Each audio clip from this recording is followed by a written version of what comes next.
Welcome to Low-Key PD. In this tutorial, I'm going to show you how to access the question and answer history for your slide presentations.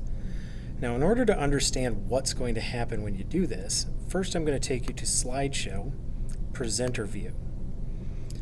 And what this means is on my screen, I'm seeing two different things.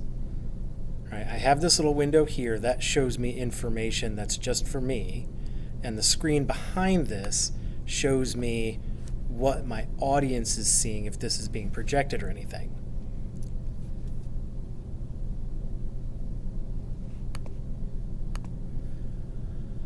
So question and answer.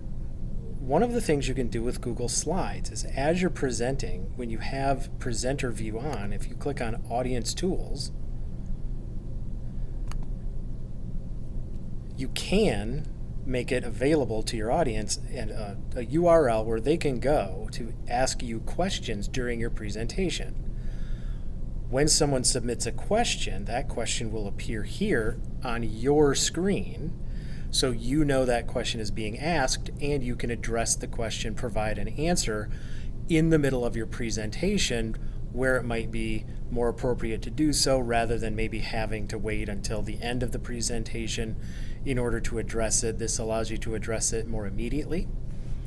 All right, so if somebody does submit questions here, all right, now I'm going to close this, exit back out of presentation mode, and if I go to Tools and I click on Q&A History, every time that this slide deck has been in presentation mode is now cataloged in this little window, and if I click on one, any questions that were asked during this slideshow presentation would show up here, and I could see all the different questions that were asked. I didn't ask any in here, so none show up, but it does keep track of that for you, which is really neat.